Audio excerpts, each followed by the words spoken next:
I really applaud Israel for doing one thing that no military force in the world does. Because I heard Ben Shapiro and I heard Ron DeSantis, and they said Israel is the only military force in the world that warns civilians before bombing them. I mean, how cute.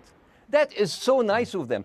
Because with this logic, if Russian troops started warning Ukrainians before bombing their houses, we're cool with Putin, right?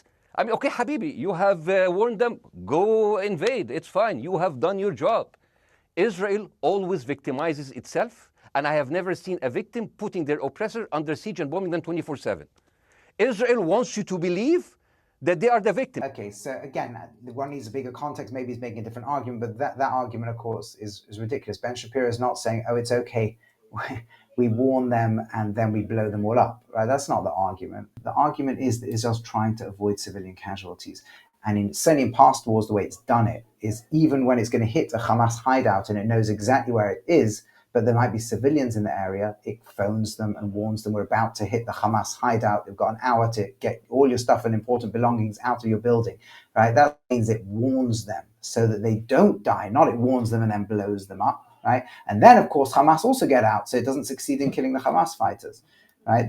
That's what it does. Now, this time what it did is it warned all the civilians in Gaza City that this is where the major fighting is going to be. Of course, that meant that as the civilians eventually evacuated, Hamas tried hard to keep them in for a few days, and actually more than a week. They succeeded, and eventually Israel managed to conquer the main road that allowed them to get them all out. And when it did so, as those million civilians walked out, so did a huge amount of Hamas fighters. Right?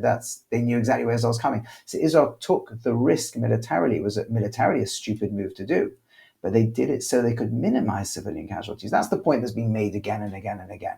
That Israel goes to tremendous lengths. One thing I think we have to be very clear of in this war, Hamas wants millions of dead Jews in Israel.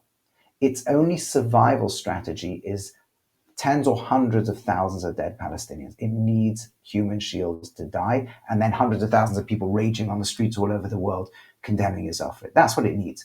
Right? Israel wants to reduce the casualty rate to as close to zero as is possible. It wants as many of those 1.1 million human shields who are on top of Gaza City to be able to walk out of there alive.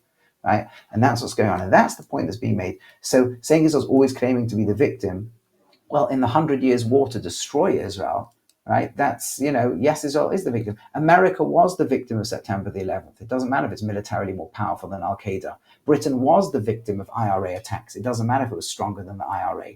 And IRA would say, well, you're always attacking us. Al-Qaeda would say, America, you're always busy attacking us. No, America's not. Al-Qaeda, if you put down your weapons, there's so many pros or people who's made this point, and you say that's it, we give up our attempt to destroy America. You put down your weapons, there's no bombing of anybody.